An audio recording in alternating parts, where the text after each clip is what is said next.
Kananira abagabo ntiyimye.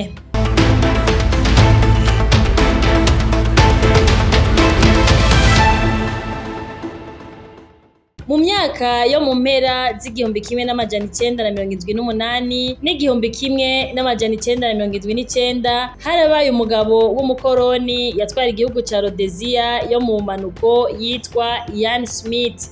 Uwo mugabo yari yaranse guhanurwa n'intwaro n'ibihugu vyo kw'isi. Wewe akanka kurekura igihugu ca Rhodesia yo mu bumanuko ari naco gihugu ubu citwa Zimbabwe, agahitamwo kubandanya kugwana n'imihari ibiri yari ikomeye yaharanira ukwikukira kwa Zimbabwe, ariyo ZANU wari urongowe na Robert Mugabe hamwe na ZAPU wari urongowe na Joshua Nkomo.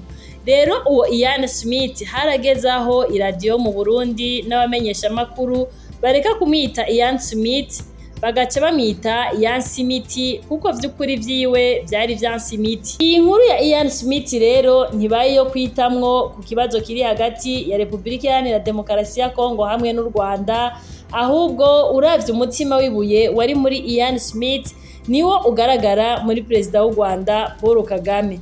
Kuko uyu Ian Smith yarica abirabure bo mu gihugu ca Zimbabwe atacamira, gushikaho n'ubwami bw'Ubwongereza hamwe n'ubwami bwa Hollande bumukurako amaboko. Yamara agumanana aranka ko Zimbabwe cikukira. Yamara akavuza abarundi akari mu menyo y'imbwa bagakuzayo ubuhiri. Niko vyahavuye bigenda. Iyi mihari uko ari ibiri yaciye ihabwa inguvu nyinshi iramugwanya n'ibigwanisho. Ian Smith arateba arataromoka, Zimbabwe naco kirikukira. None ivyashikiye Ian Smith nivyo bigiye gushikira Paul Kagame kubera ukudahanurwa hamwe no kuryoherwa no gusesa amaraso y'inzirakarengane z'abanyekongo. Kubwiwe arabona ko yagiye arasinya amasezerano yo guhagarika intambara hagati y'u Rwanda na Kongo, hanyuma akaza arayahonyanga kandi akabona atankurikizi. Kubwiwe amaraso y'abanyekongo aseseka ni nk'ay'intama zijanwa kw'ibagiro ntizikome n'induru. Yamara akavuza abarundi amaraso y'abantu arahuma. Yarayasheshe arasubira arisubiriza, aribagira ko Bibiliya yoyo ivuga ko amaraso y'umuntu cane cane y'inzirakarengane aravuga agatakamba imbere y'Imana muremyi w'isi n'ijuru. Yamara mbaye wa wundi Kagame wewe ntiyemera Imana, avuga ko Imana itabaho ari ububeshi bw'abazungu. Ni naco gituma iruhande y'amasezerano menshi yari yarasinye akayasuzugura, n'amasezerano yasinye i Washington yayise ngo nico kimwe na ya mbere. Yibagira kandi yibesha ko Perezida Trump wa Leta Zunze Ubumwe za Amerika ko nawe ameze nkawe yoba atemera Imana, aja karamusuzugura. Iryo niryo kosa Kagame yakoze none rigiye kumukorako nawe ubwiwe. Abarundi barayamaze bati ingumba itazi ikibi irigata ishenyo.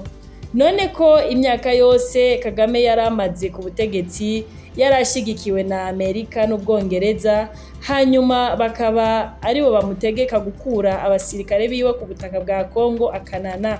Ivyo navyo bikamutuma atakaza icizere ku basirikare biwe uhereye ku bajenero hamwe n'umukuru w'ingabo General Mubaraka. None Kagame araba uwande? Nimba makungu, akarere n'ibihugu rutura nka Leta Zunze Ubumwe za Amerika n'Ubwongereza abo bose bamukuyeko amaboko, hanyuma n'igisirikare cy'u Rwanda kikaba cigabuyemo kubiri kubera ukuntu kibandanya gutakaza abasirikare baco, harimo n'intwazangabo zo ku rwego rwa general hamwe n'abakoroneri n'abariyetena koroneri. Aho ntihavuzwe ibisongerezi mu gisirikare n'indiri z'abasirikare bato bato. Kibabaje muri ivyo vyose nuko hakiriho abakuru mu gisirikare cy'u Rwanda bagishigikiye Kagame, atari uko babona ko ari vyiza, yamara ari uko ataco bacera.